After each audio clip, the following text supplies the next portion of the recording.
pasados 2 años ha sido el periodo en que mayor inversión histórica en los pasados 28 se ha hecho en hospitales públicos, una política farmacéutica fortalecida y unos avances normativos evidentes. Siguiente. Pero frente a eso, ¿cuáles son nuestras dificultades?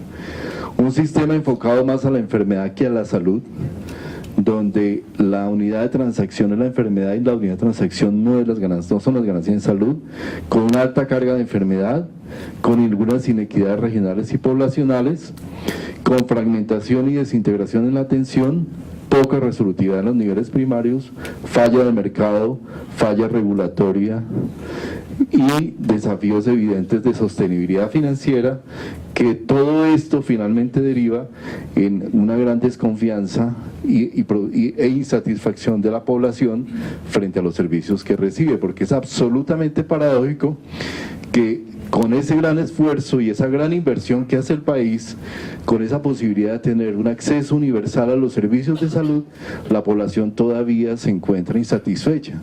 Y esa insatisfacción seguramente no tiene que ver tanto con si yo tengo un seguro o no tengo un seguro, sobre si al final me reciben o no, sino en el transcurso, en el proceso de la atención, todos los procedimientos y todas las trabas que tiene que tener la gente para poder tener efectivamente un servicio.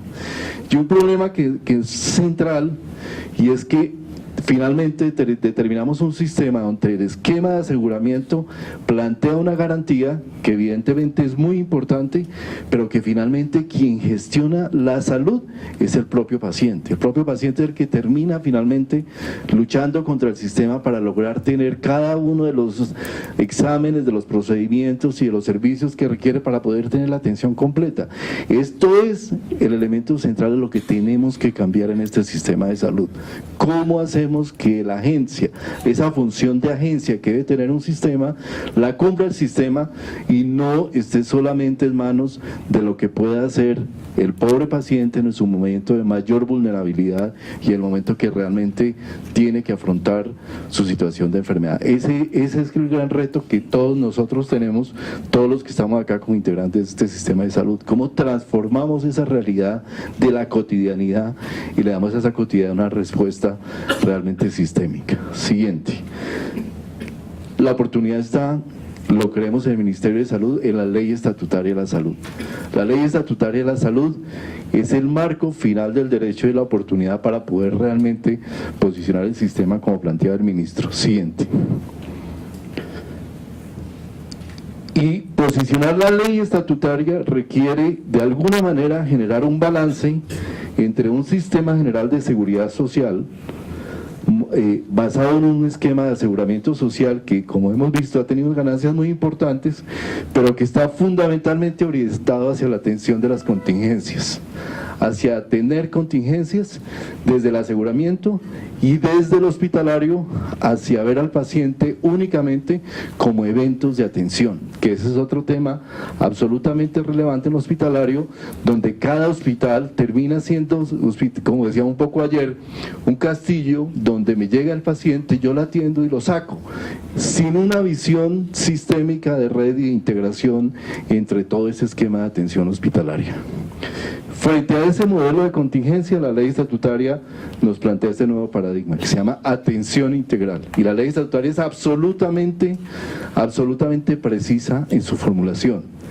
La atención integral del paciente incluye no solo la prestación de los servicios, incluye desde la promoción de la salud hasta la paliación de la enfermedad cuando no hay posibilidad de una restitución completa de la salud, pasando por el diagnóstico, pasando por el diagnóstico, pasando por el tratamiento, pasando por la rehabilitación. Siguiente.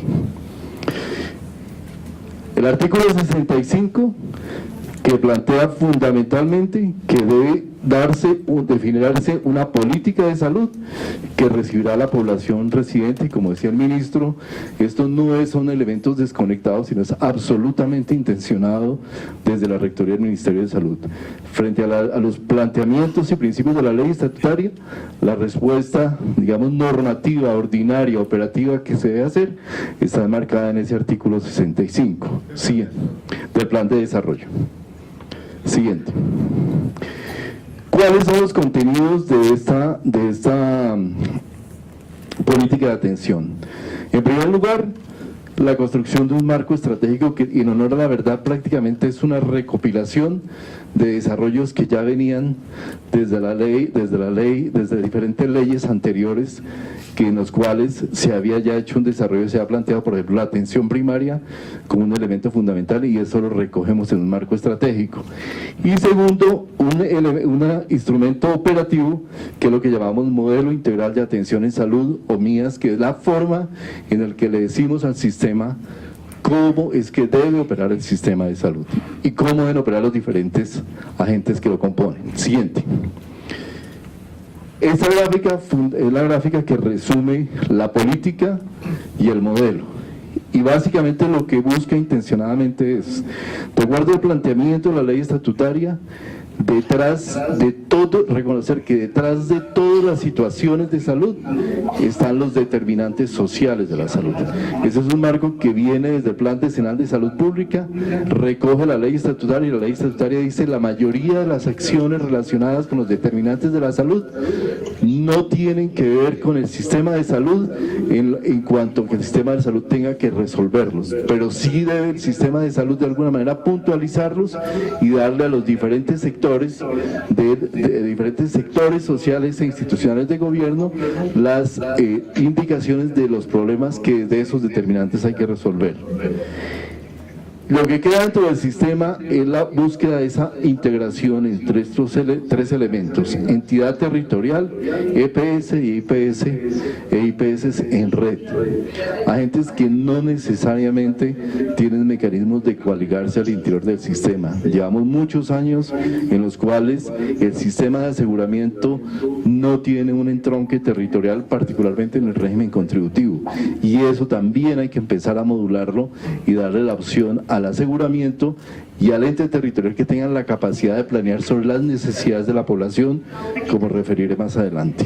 El centro del individuo, el centro del sistema debe ser el individuo, tiene que ser el individuo, y es la persona, la familia, la que debe ser el núcleo de todas las acciones que se hagan dentro del sistema, con una posibilidad dentro de estas tres estrategias, primero de diferenciación, como lo dice el artículo 65, entre zonas urbanas, rurales y dispersas, con una base central estratégica en la atención primaria que hemos definido con un enfoque de salud familiar, con una visión de abordar desde la salud familiar los diferentes riesgos, y muy importante, algo que tuvimos una discusión muy fuerte aquí al interior del ministerio y con algunos agentes externos, el tema del cuidado. El tema de la salud, ganar salud, tener salud, depende en muy poco de los servicios de salud.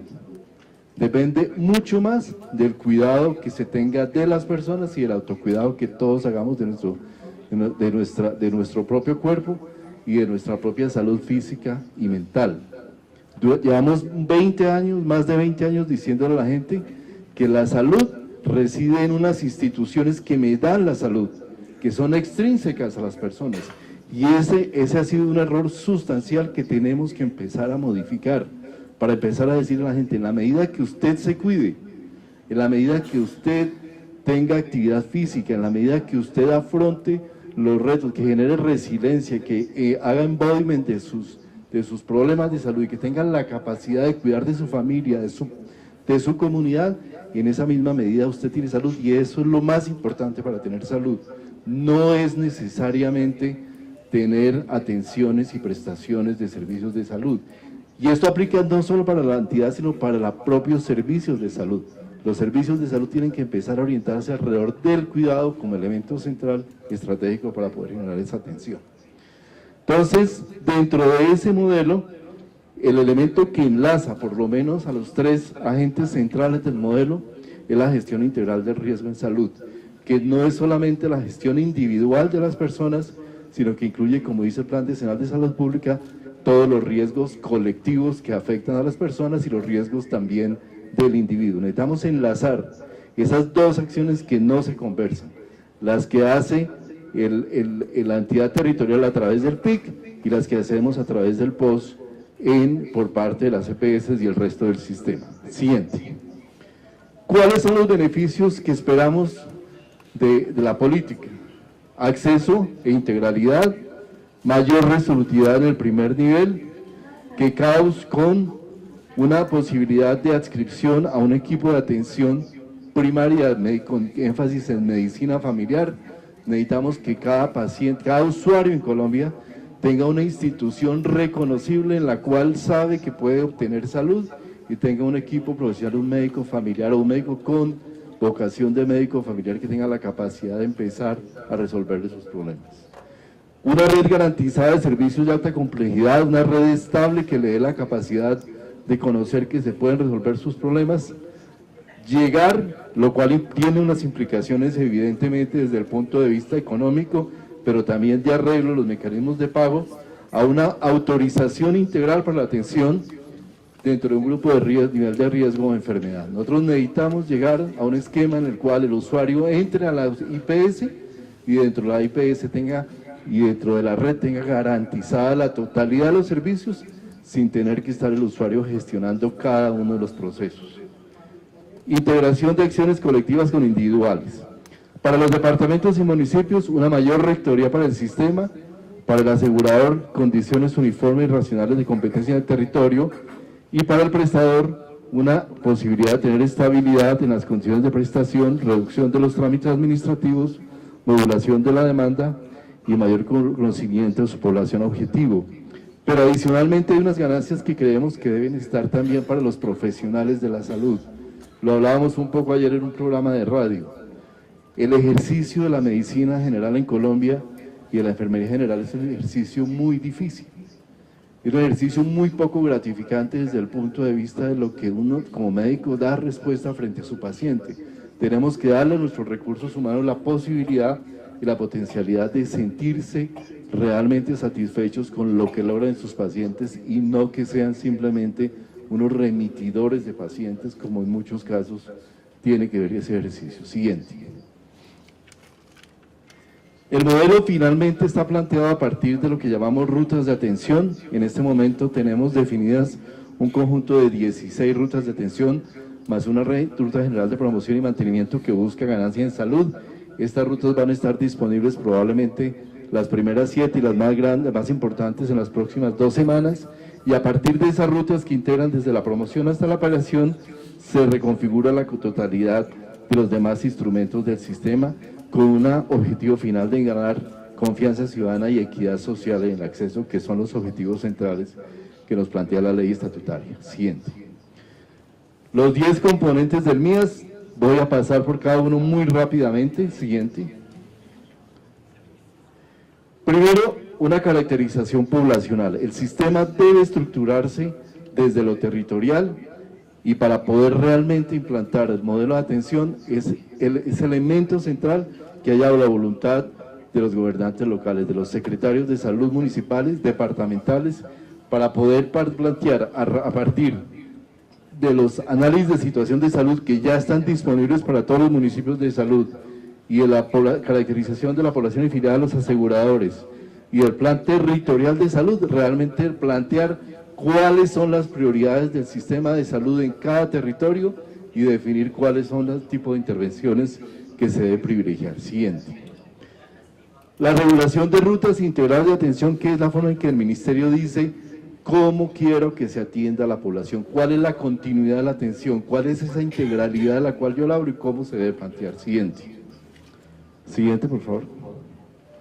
Este es el conjunto de rutas, están especificadas en el documento que ya está disponible en la página web del Ministerio de Salud. Siguiente. Son 16 rutas específicas y en este momento tenemos además la ruta de promoción y mantenimiento. De esas 16 rutas ya hay 7 rutas que fueron validadas por el IETS, sometidas a consulta pública y ya están disponibles para empezar a hacer el trabajo de aplicación de las rutas. Siguiente. Siguiente. ¿Qué cubre una ruta? Cubre aquel conjunto de acciones y tecnologías que debe garantizar el prestador primario.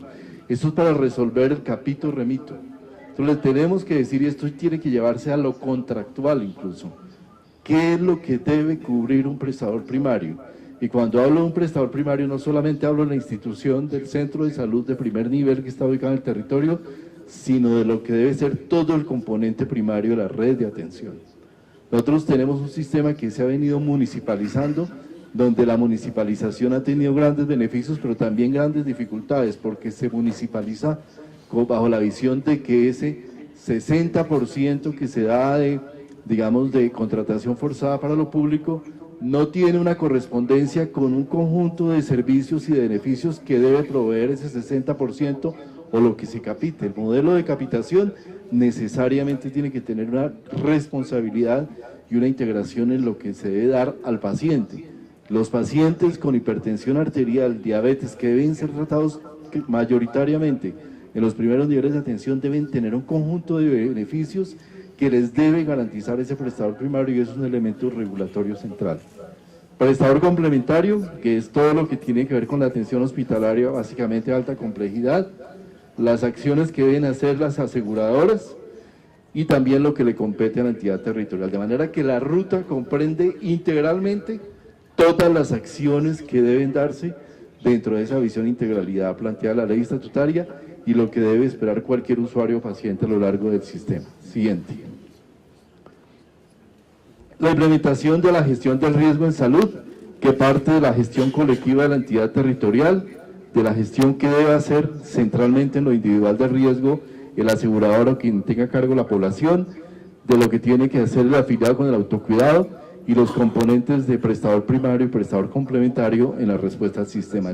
Finalmente, como decía, la gestión de riesgo integra alrededor de los riesgos en salud, enlaza y amarra a todos los agentes del sistema. Siguiente. Finalmente, en ese continuo de la atención, desde lo que se hace en gestión de la salud pública, en la promoción, prevención, mantenimiento, deben darse modelos y momentos en los que hay clasificaciones de riesgo, decisiones de prevención, de rehabilitación y de paliación que deben transcurrir a lo largo de los diferentes agentes y en los cuales al interior de una red de servicios debe hacer esa integración. Siguiente. Delimitación territorial del MIAS. Para poder aplicar este modelo diferenciado de zona dispersa, centros urbanos y zonas de alta ruralidad, con base en el estudio de geografía sanitaria llegamos a esta configuración, donde hay finalmente 6 departamentos que están ubicados, son los que están ubicados en amarillo, los cuales son clasificados como zonas dispersas. Hay unos departamentos como el Chocó, que también está totalmente en el Andén Pacífico, también clasificado como dispersa. El Valle del Cauca únicamente disperso, el municipio de Buenaventura, en el departamento del Cauca 3 municipios y en el departamento de Nariño los 11 municipios de la zona pacífica. Y en la Alta Guajira, y en Guajira los 5 municipios de la Alta Guajira. Esta es la configuración de lo que es la estructura de zonas dispersas. 5 ciudades que, de acuerdo con el artículo 65, quedan definidas como ciudades de más de 1 billón de habitantes, donde se puede aplicar un modelo de atención de naturaleza urbana, que son Bogotá, Cali, Medellín, Barranquilla, Cartagena y Bucaramanga, contando toda su área metropolitana, y el resto de departamentos quedan clasificados como departamentos con alta ruralidad, o sea, departamentos que tienen municipios, alto número de municipios de tipo rural. Siguiente. Redes integrales de atención. Ese es el otro componente del modelo integral de atención, donde creo que nos jugamos una parte muy importante de la posibilidad de implementación. Si queremos un sistema que responda de una manera integral, el sistema debe estar integrado, y debe estar integrado en redes que tengan capacidad de respuesta completa a los diferentes riesgos y a los diferentes eventos de salud. Entonces son redes integrales que se ubican en el territorio, que están definidas territorialmente, que tiene un cambio muy importante, porque las redes son propuestas por cada asegurador, con excepción de las zonas dispersas donde existe una única red. En la zona dispersa existirá una única red. En las otras 2 tipos de zona, el asegurador propone su red, pero el municipio, con base en la información del plan territorial de análisis de situación de salud, se sienta con el asegurador y el departamento le autoriza la red a la EPS, le hace una autorización de esa red. Si hay una controversia, eso lo resuelve la Superintendencia de Salud frente a esa controversia. Pero queremos que el departamento asuma una función fundamental, que es integrar el conocimiento que tiene que tener sobre los problemas de salud en su territorio con la completitud de la red. Obviamente no todos los departamentos tienen todos los servicios y habrán servicios extraterritoriales, en cáncer, en enfermedades raras, en muchos eventos, pero es en esa visión territorial donde se define la integralidad de la red, o sea que el departamento tiene, y las características de la red son también muy importantes. La política plantea que tiene que haber una red con estabilidad. Una vez queda definida la red, existirá posibilidad de cambiar componentes de esa red, pero no va a ser fácil. Tiene que haber una justificación clara y que tiene que haber una posibilidad que evite lo que nos está pasando, de que los prestadores cambian en la red como quiera, al libre arbitrio de la EPS, en el momento que quiera, y simplemente no hay unas condiciones de estabilidad garantizadas al paciente. Esa controversia entre el costo de los servicios de salud frente a la solución dada con el racionamiento tiene que solucionarse por la vía de los mecanismos de pago, no por la vía de racionarle los servicios al paciente, que es como en mucha parte está sucediendo en la actualidad. Ese es un tema central en la configuración de la red. Ya está puesta a disposición de todos ustedes, colgada en la página web del Ministerio, la propuesta de regulación de resolución sobre red, donde esperamos que ustedes nos den los comentarios, porque creemos que esa es una parte donde se juega una parte muy importante de lo que es el modelo de atención.